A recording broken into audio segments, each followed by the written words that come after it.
Di sini saya akan menjelaskan tentang pengelolaan data. Pengertian data. Dalam pengelolaan data, data adalah sekumpulan fakta, angka, simbol, atau informasi mentah yang belum diolah dan dapat berupa teks, gambar, suara, atau jenis presentasi lainnya. Jenis data. Menurut sifat data, data kuantitatif adalah data yang berupa angka atau bilangan, contoh nilai tinggi badan, berat badan, jumlah orang, dan lain-lain. Data kualitatif adalah data yang bukan berupa angka, contohnya jenis kelamin, agama, dan lain-lain. Data kuantitatif dibagi dua. Deskriptif diperoleh dengan memilah misalnya banyak siswa, kuantitatif diperoleh dengan mengukur misalnya tinggi badan. B. Menurut cara memperolehnya. Data primer diperoleh langsung dari informan pertama, contohnya nilai teks yang dikumpulkan guru dan siswanya. Data sekunder diperoleh secara tidak langsung, contohnya data rata-rata nilai ujian nasional. C. Menurut sumber data. Data primer diperoleh langsung dari informan pertama. Contoh, nilai tes yang dikumpulkan guru dan siswanya. Data sekunder diperoleh secara tidak langsung. Contoh, data rata-rata nilai ujian nasional. Data internal menggambarkan keadaan dalam suatu organisasi. Contohnya, data guru siswa di sekolah. Data eksternal yaitu menggambarkan keadaan di luar organisasi. Contohnya, pendapatan atau pekerjaan orang tua siswa. Pengumpulan data. Data dapat diperoleh melalui percobaan data primer, bukan percobaan data sekunder. Cara-cara pengumpulan data. 1. Pencatatan langsung diperoleh melalui wawancara, penelitian, atau pengukuran. Contoh, hasil pemilihan ketua kelas, nomor sepatu teman kelas. Tinggi badan siswa. 2. Kuesioner atau angket, disebut juga lembar isian diisi oleh narasumber, contohnya ditampilkan dalam keadaan gambar kuesioner. Di sini saya akan menjelaskan tentang penyajian data. Yang pertama, tabel distribusi frekuensi. Langkah-langkah menyusunnya. Yang pertama, tentukan daerah jangkauan atau range. Range sama dengan data terbesar dikurang data terkecil. Kedua, tentukan banyaknya kelas atau kelompok. K sama dengan 1 tambah 3,3 log N. Yang ketiga, tentukan interval kelas. Interval sama dengan range per banyak kelas. Yang keempat, tentukan batas kelas. Kelima, tentukan tepi kelas. Tepi atas kelas sama dengan batas kelas ditambah 0,5. Tepi bawah kelas sama dengan batas bawah kelas dikurang 0,5. Contoh soal. Hasil tes matematika di kelas 6 diperoleh data nilai sebagai berikut: 46, 50, 56, 58, 60, 60, 63, 63, 64, dan seterusnya. Jawaban. Range sama dengan 99 kurang 46 sama dengan 53. Kelas sama dengan 1 tambah 3,3 log N sama dengan 1 tambah 3,3 log 42 sama dengan 1 tambah 3,3 log 42 yaitu 1,623 sama dengan 6,3559 dibulatkan sama dengan 7. I sama dengan range per banyak kelas sama dengan 53 per 7 sama dengan 7,57 dibulatkan sama dengan 8. Distribusi frekuensinya, banyak kelas diketahui ada 7 kelas dan panjang kelas yaitu 8. Jadi 46, 47, 48, 49, 50, 51, 52, 53. Yang pertama jadi 46 sampai 53. Frekuensinya 2. Selanjutnya yang kedua 54 sampai 61. Yang ketiga 62 sampai 69. Frekuensinya 8. Yang keempat 70 sampai 77. Frekuensinya 9. 78 sampai 85. Frekuensinya 11. 86 sampai 93. Frekuensinya 6.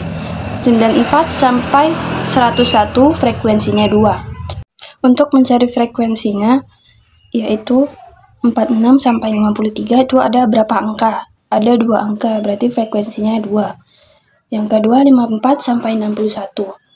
Itu 54 sampai 61 ada 4 angka. 62 sampai 69. Untuk mencapai 62 sampai 69 itu ada 8 angka, jadi frekuensinya 8. 70 sampai 77 frekuensinya 9. 78 sampai 85 frekuensinya 11. 86 sampai 93 frekuensinya 6. 94 sampai 101 frekuensinya 2. Frekuensi dilihat dari berapa banyak angka dari angka awal sampai akhir. Untuk menentukan batas bawah dan batas atas, kita lihat dari kelas. Yang pertama 46. 46 itu batas bawah. Dan 53. 53 batas atas. Itu pun seterusnya. Untuk menentukan batas tepi bawah, yaitu batas tepi bawahnya 46 dikurang 0,5. Hasilnya 45,5. Menentukan batas tepi atas. Batas tepi atas, batas atas yaitu 53 ditambah 0,5. Jadi 53,5. Begitupun seterusnya. Ukuran tendensi pusat. 1. Rata-rata hitung Mean. Rumusnya rata-rata sama dengan jumlah seluruh data per N. Rata-rata hitung Mean dari sekumpulan data tunggal adalah apabila frekuensi dari X1, X2, X3 dan seterusnya berturut-turut adalah F1, F2, F3 dan seterusnya. Maka rata-rata hitungnya adalah rata-rata sama dengan F1 X1 ditambah F2 dikali X2 tambah F3 dikali X3 dan seterusnya. Contoh soal. Data nilai ujian 5 siswa adalah 80, 85, 90, 75, dan 95. Hitung-hitung rata nilai ujian tersebut. Rata-rata sama dengan 80 tambah 85 tambah 90 tambah 75 tambah 95 per 5 sama dengan 425 per 5. Jadi rata-rata nilai ujian adalah 85. Yang contoh soal kedua, misalnya diberikan data 3,3,5,6,7,6,5,5,7 Maka distribusi frekuensi tunggalnya ada sebagai berikut. Untuk daftar distribusi frekuensi tunggal, sehingga Mean untuk data di atas adalah rata-rata sama dengan 4 dikali 3 tambah 2 kali 4 tambah 4 kali 5 tambah 5 kali 6 tambah 3 kali 7 tambah 2 kali 8 per 4 tambah 2 tambah 4 tambah 5 tambah 3 tambah 2 sama dengan 12 tambah 8 tambah 20 tambah 30 tambah 21 tambah 16 per 20 sama dengan 107 per 20 sama dengan 535. Ukuran rata-rata tendensi pusat. Yang kedua, median. Median adalah nilai tengah dari sekumpulan data, adalah bilangan terletak di tengah apabila data tersebut diurutkan menurut besarnya. Rumus median, jika n-nya ganjil, yaitu median sama dengan x n tambah 1 per 2. Jika n-nya genap, rumusnya median sama dengan x n per 2 tambah x n per 2 tambah 1 per 2.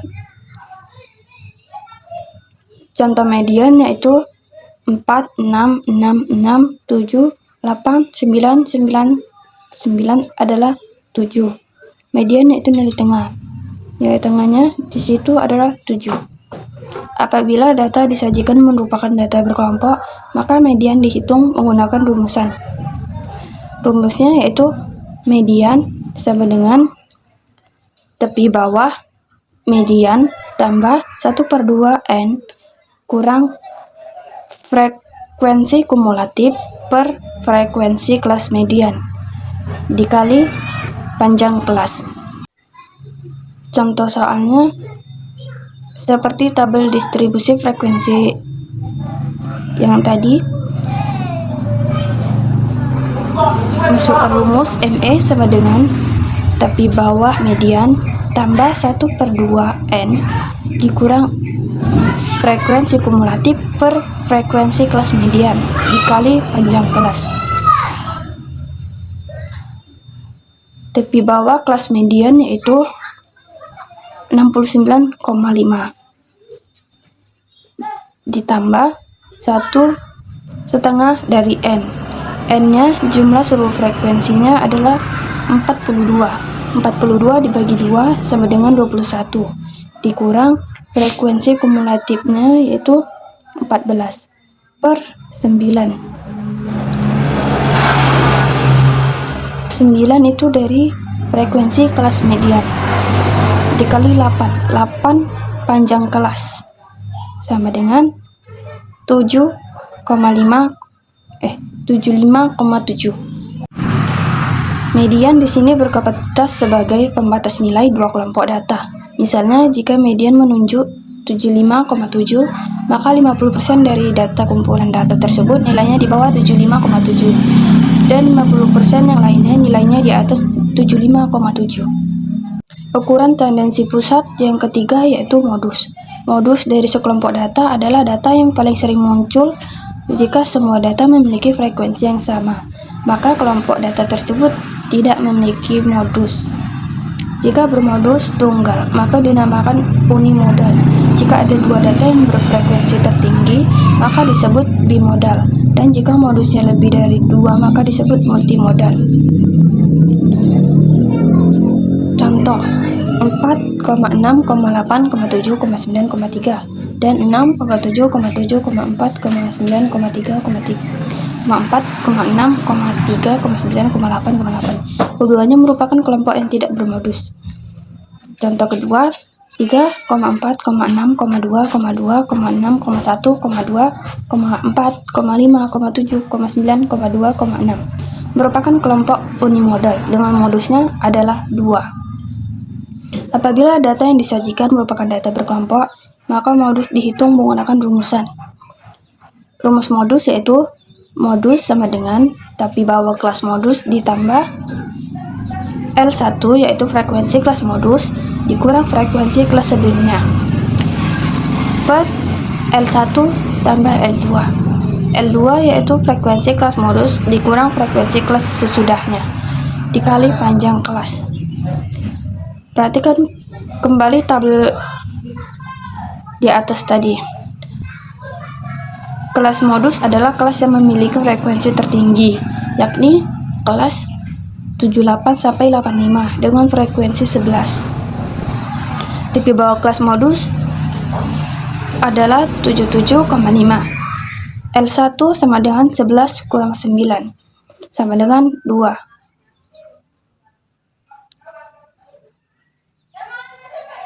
L2 sama dengan 11 kurang 6 sama dengan 5. Sehingga L1 tambah L2 sama dengan 7. Dengan demikian jawabannya modus sama dengan tepi bawah kelasnya yaitu 77,5 ditambah 2 per 7 dikali 8 sama dengan 79,8. Pada data berkelompok, modus 79,8 menunjukkan bahwa data yang paling banyak muncul adalah data-data yang nilainya mendekati 79,8. Di sini saya akan menjelaskan tentang grafik dan diagram. Yang pertama, grafik. 1. Histogram. Diagram frekuensi bertanggal berbentuk batang-batang berhimpit. 2. Poligon. Grafik garis yang menghubungkan nilai tengah tiap sisi atas berdekatan dengan nilai tengah jarak frekuensi mutlak. 3. Ogive. Garis poligon dijadikan kurva atau ogive positif dan ogive negatif. Berikutnya diagram. Diagram adalah gambaran untuk menerangkan data yang disajikan. Jenis diagram yaitu: 1. Diagram batang. Diagram batang digunakan untuk menyajikan data yang bersifat kategori atau distribusi. 2. Diagram garis. Diagram garis biasanya digunakan untuk menggambarkan keadaan yang terus-menerus atau berkelanjutan dalam kurun waktu tertentu. 3. Diagram lingkaran. Diagram lingkaran biasanya digunakan untuk penyajian data yang berbentuk kategori yang dinyatakan dalam persentase. Membaca dan menafsirkan data. Membaca data berarti menyebutkan informasi pada data.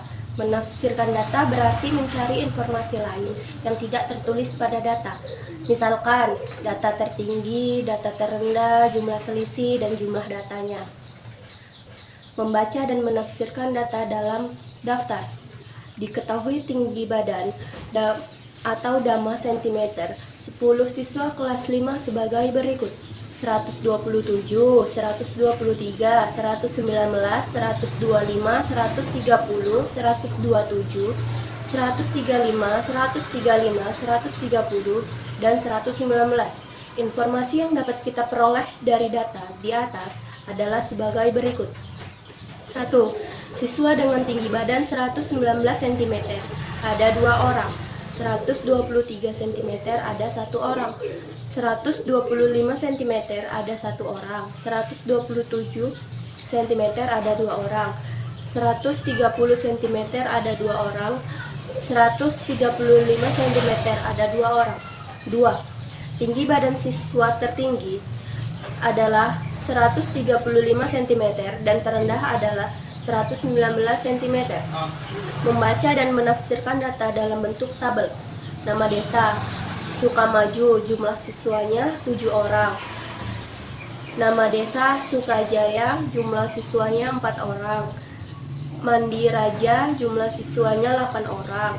Seni Budi, jumlah siswanya 5 orang. Informasi yang dapat kita peroleh dari tabel di atas adalah sebagai berikut. 1. Jumlah siswa kelas 5 di Desa Sukamaju ada 7 orang. Desa Sukajaya ada 4 orang. Desa Mandiraja ada 8 orang. Desa Setiabudi ada 5 orang. 2. Jumlah kelas 5 paling banyak ada di Desa Mandiraja. 3. Jumlah seluruh siswa kelas 5 ada 24 orang. Membaca dan menafsirkan data dalam diagram batang. Informasi yang dapat kita peroleh dari diagram batang di atas adalah sebagai berikut. 1. Banyak siswa yang memperoleh nilai 50, ada 1 siswa. 60 ada 3 siswa, 70 ada 5 siswa, 80 ada 7 siswa, 90 ada 2 siswa, dan 100 ada 1 siswa. 2. Siswa paling banyak mendapatkan nilai 80 dan paling sedikit mendapatkan 50. 3. Jumlah siswa seluruhnya adalah 19 siswa. Membaca dan menafsirkan data dalam bentuk diagram lingkaran. Informasi yang dapat kita peroleh dari diagram lingkaran di atas adalah: 1. Banyak hasil panen desa Sukatani pada tahun 1996. 20 per 100 kali 200 sama dengan 40 ton. Tahun 1997 sebanyak 17,5 per 100 kali 200 sama dengan 35 ton. Tahun 1998 sebanyak 15 per 100 kali 200 sama dengan 30 ton. Tahun 1999 sebanyak 22,5 per 100 kali 200 sama dengan 45 ton.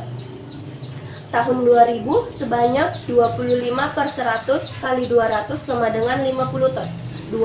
Hasil panen terbanyak ada di tahun 2000 yaitu sebanyak 50 ton. 3. Hasil panen terkecil ada di tahun 1998 yaitu sebanyak 30 ton.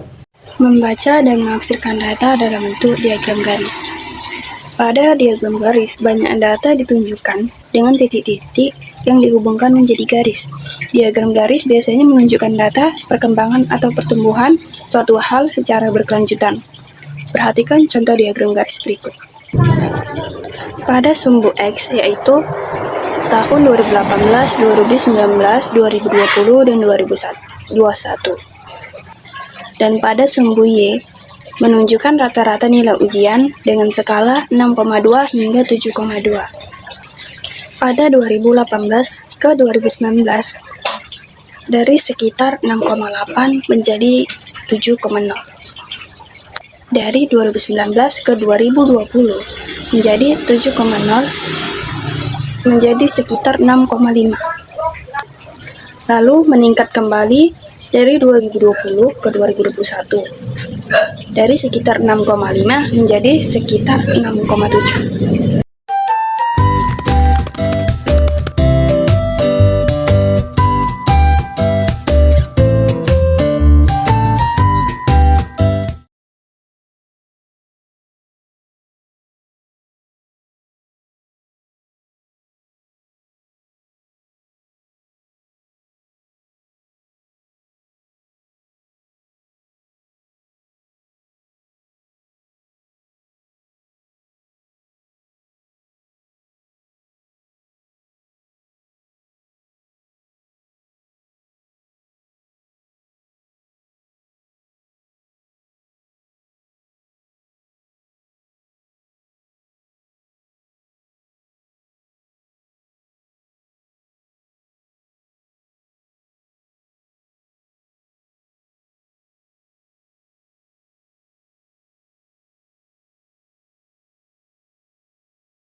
Membaca dan menafsirkan data dalam bentuk diagram lingkaran.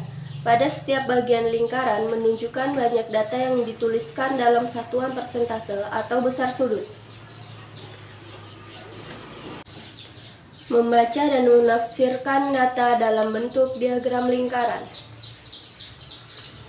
Informasi yang dapat kita peroleh dari diagram lingkaran di atas adalah 1. Banyak hasil panen desa Sukatani pada tahun 1996, 20 per 100 kali 200 sama dengan 40 ton.